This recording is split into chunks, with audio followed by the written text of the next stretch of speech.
Hi, I'm Sterling. Come on in. The water's dark, but it's probably fine. Thanks for joining me. This is a story about variety and superpowers. It is titled A Cupful. So I have this minor power. Any glass or cup I hold will refill itself with the last liquid it held. Today at the office, I picked up an empty coffee cup and found it filling up with blood. At first, I didn't really think anything of it. Joke about paper cuts all you want, and I'm not sure I would. Ever had one under a fingernail? You won't laugh your way through it.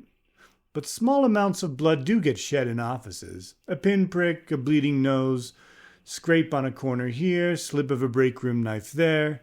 So yeah, it was gross, but not especially frightening. Disappointing, really. I sort of hoped for some interesting new kind of coffee to try. I'm an easily bored person. So after dumping the blood down the break room sink, knowing that I probably shouldn't for vague biohazard reasons, I went on with my day. But I thought about it a lot, and later on, when I saw the same mug sitting on the same desk of a newer coworker whose name I could not recall, I looked around, shrugged, and picked it up. A loud whoosh as air rushed into the vessel, a sound everyone who shared an office with me was used to by now. Swirling, condensing vapor, more weight hanging down from the handle, and now liquid in the cup. Blood. Okay, not a huge surprise per se, and maybe it just hadn't been used since someone bled into it, so I was still getting the same effect as my own trusty bottomless mug of tea that hadn't been graced by actual brewed Earl Grey in something like 2 months. I do wipe down the rim, I'm not a barbarian. But no, I'd washed the cup after emptying the blood down the sink, along with all that formless guilt about medical waste disposal or whatever. The last thing in it, so far as I knew, had been soap and water. I stared at the cup. It was quite large, big enough to hold the largest size most coffee places sold, for example. Nondescript off-white. A faded logo of the generic corporate sort, not worth a second glance. Reliable Systems LLC. Not our company. Could be a gift from some vendor or a souvenir from a previous job. Who cares? The mug didn't matter. I dumped it again in one of the single-occupancy bathrooms this time. No sign of its owner, probably in a meeting, and I had enough time until the top of the hour came round again. I went back to my desk and sat, and thought some more. Small abilities like mine are fairly common now, after the silver shower brought all those strange dissolving meteorites. Whatever they put into the air, whatever sort of vapor their remnants turned into, we never could figure out. No trace elements, but it was still pretty clear what they'd done, as people like me popped up all at once and all over the world. But here's the thing. These powers aren't well understood, but they still follow certain rules. You can't get something from nothing, hence the rushing in of air when I pick up a container. For organic, water-based compounds like coffee or tea or, yes, blood, all the needed elements were there in the air. Carbon, hydrogen, oxygen, nitrogen, for the bulk of it. Small traces from things like exhaled breath or floating microorganisms. No big deal. But I can't generate a cup of, say, liquid gold. And it takes something out of me, straight from my metabolism, which I actually really like. I'd been a touch overweight, like a lot of office workers, before the silver shower, but now I get to burn a nice little sum of calories every time I have a cup of tea, with no real effort on my part. I really couldn't complain. But that's because I'm not a man of great and burning ambition, and my ability is small potatoes. A little energy and a touch of atmosphere was all it needed, but there are powers around that are arguably stronger and inarguably a lot more dangerous, and they need other things to power them. There was a man in India who could command whole lightning storms, but had to hold a rod of uranium in his hand to do it. How do you know that's what he needed? It's strange. We just do. Although in my case, I don't need to know much. The better question, of course, is where he got the uranium, and that one's easy. The war in Kashmir has been especially hot lately, and the Indian Army knew a strategic resource when they saw one. He was shot and killed by a Pakistani sniper a couple years back, but he's just one example. So what kind of power would require blood? And why?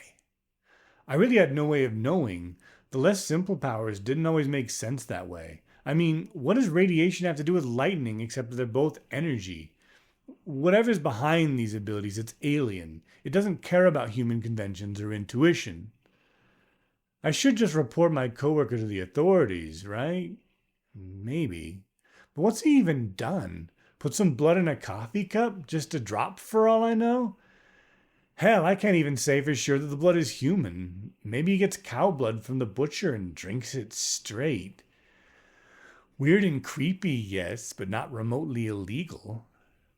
I decide to watch him instead. Not personally, that had too much risk of being caught and getting in trouble with HR.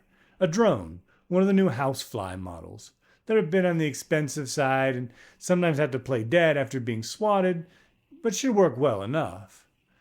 So here I am, at my desk, watching in real time. I've been smart enough to snag a spot in the office where no one can see my monitor but me, a necessity for true workplace serenity. Yeah, I'm kind of lazy, so what? The morning's boring. He drinks coffee from a paper cup instead of his big porcelain mug, I note. He checks his email. He checks the news. He yawns. He gets up to go to the bathroom. Oh, he actually is using the bathroom. I turn the camera off and let the drone crawl back under the door. Meetings, spreadsheets, more email, research, a phone call. Bathroom again. This time it's the biggest of the single occupancies. He brings his mug. When he arrives, he pulls out a scalpel. He slits his wrist and lets it drain into the mug. Fills it. The wound heals back up almost immediately. Secondary power. Very useful, I would guess. He puts a lid on the mug. Huh.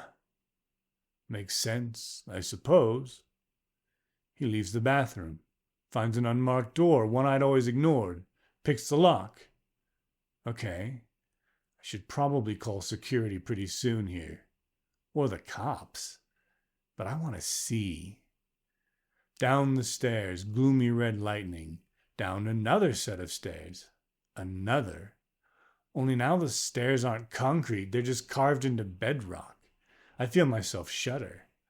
What the hell? Down. Down. Another door, looking like it's made out of what? Light wood? No. Bone. I can see the grain in it. The camera on the drone is excellent. Like a door-shaped chicken bone. What the fuck? What the fuck? It opens for him, swinging on ligaments. A cavern, carpeted in flesh, pulsing. Not much light. He pulls out an LED lantern. A forest. Moving, waving, stalks. They have heads. They're his head. They're all his head. They turn as one and smile at him. I scream. Commotion around me as people react. He's pouring his mug down one of their throats. His throat, his blood, his smile, his 100 smiles. People behind me gasp. I'm gripping my chair. I can't move. Breathing ragged. People are running. Soon I can hear the sound of feet descending the stairs through the drone. The heads turn. They frown. They murmur. The floor rumbles under me. Something straining, cracking. Beside me, a part of the floor bursts open. Now, finally, I try to run. But I don't get very far. Hey, thanks for listening. That was A Cupful from my short story anthology, Windows in the Dark. There's a link in the description if you'd like to read more. And if you'd like to hear more, like the video, subscribe to the channel, and I'll keep you posted.